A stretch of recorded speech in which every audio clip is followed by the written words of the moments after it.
Resident Evil 7 is a game that reignited my interest in the horror genre.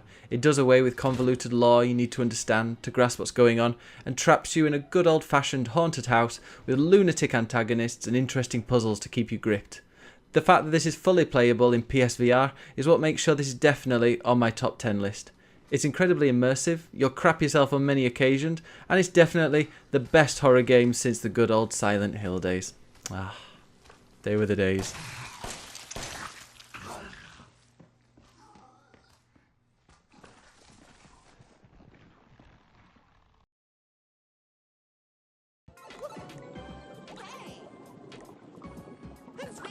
Here's Mario. What do you expect? Of course it's good. Everyone was going to love it. Everyone did love it.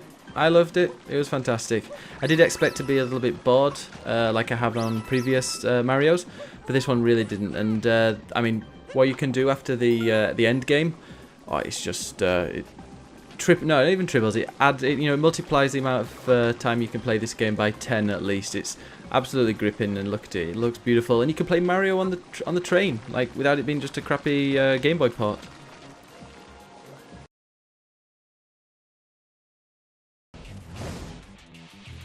Well, this isn't a game I expected to play this year, nor did I expect to love it as much as I do, but it's just bizarre. I think that really explains it. I mean, apart from the main story itself is fascinating, but some of the side quests, what did I do? I had spoke to a guy who was worried about his girlfriend, and then I found out that his girlfriend was selling her dirty underwear to businessmen.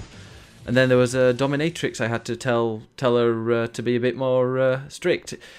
Very strange game.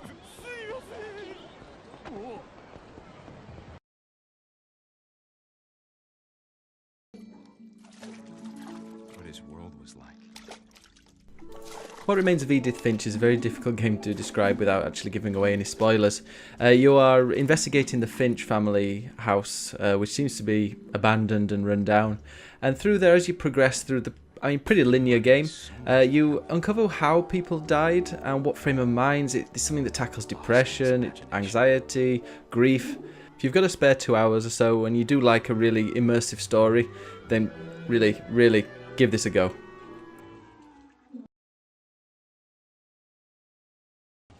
I really don't know why Neo gripped me as much as it did. I don't know if it was the fluid combat, the rewarding upgrades, the abilities to grind if you're really stuck on something and you just want to have a breeze through it.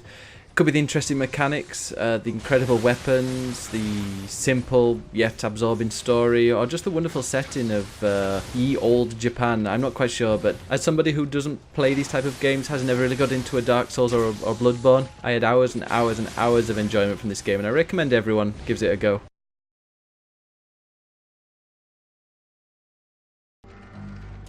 This is how you go now, Nazi. Wolfenstein 2 is another game similar to Edith Finch that's pretty impossible to explain why it's so good without giving anything away. With incredible characters both on the good side and the bad side, fascinating plot twists. I mean, yeah, they twist more than a couple of snakes having sex, but the only thing that lets it down is the combat, which is pretty weak, although on PC it's slightly better.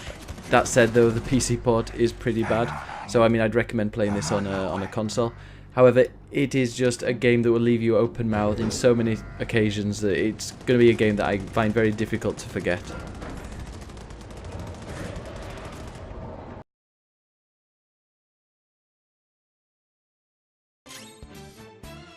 One day I will finish Persona 5, but I've played enough to realise that this is one of the best RPG games that's ever been released, especially one that's turn-based. It really is a game of two halves, where one part of your life is where you're just hanging around in school, chatting to whoever it is and building up your relationship with them, and then there's the other part where you're actually going into dungeons and fighting.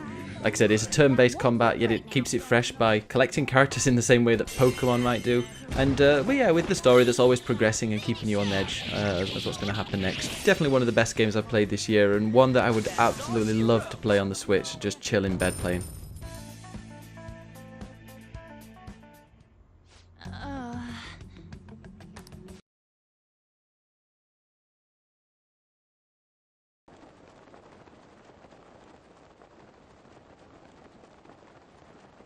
It seems this year that the idea of open world RPGs has just been thrown on its head. One of the reasons both Assassin's Creed Origins and Horizon Zero Dawn, which are two fantastic games, aren't on the list is because of this game, which I played before both of them. It made me realise that quest markers and silly little fetch quests are completely pointless. What really is what people want when they play these type of games is some kind of sense of adventure and exploration, finding areas that you think nobody else might have found, and just making your own story as you go along. I really hope publishers are really brave like this in the future, and they decide not to handhold and tell everybody where they must go to do these small little side quests, and just say, yeah, go on, enjoy yourself. It's an amazing world.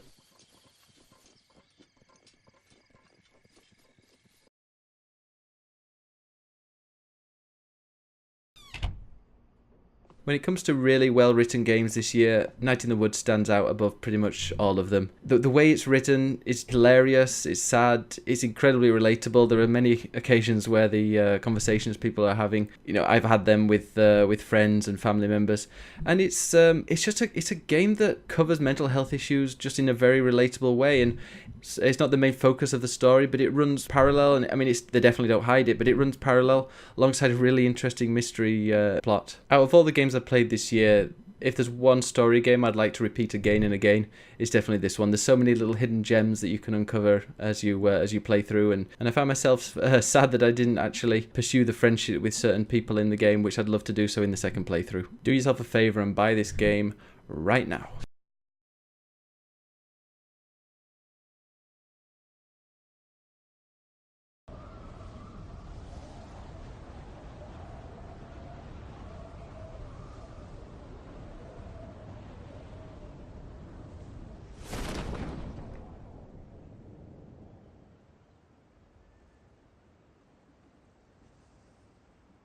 Once in a while, a game will come out that'll just shake up the industry and be one of the most influential games of that generation and further on.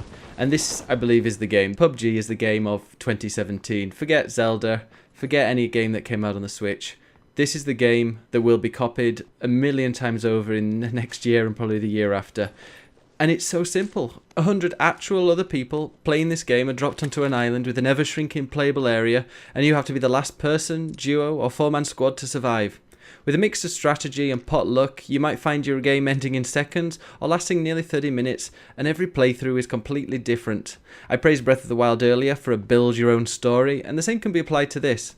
Playing it is a complete experience, one that if you get to the final few people, which I don't often do, but if I do, it results in me shaking and sweating far more than anything, that Resident Evil 7 in VR could ever throw at me. Obviously, you can't comment on PUBG without talking about how it's taken over Twitch. It's because of playing PUBG online that I've made friends and visited Norway this year, something I would have never imagined I'd do this time last year.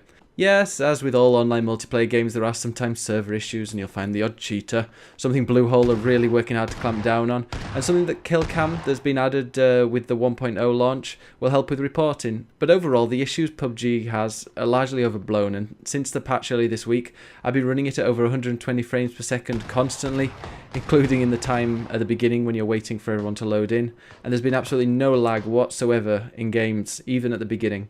One of the most exciting things about this game is that it seems to be in its infancy. Bluehole seem really active in updating, sending patches, developing new maps, new weapons, and adding to this game. There's going to be an ever-developing one, and hopefully they'll keep ahead of the trend and stop it from ever burning out. Oh, and yeah, here's how I died.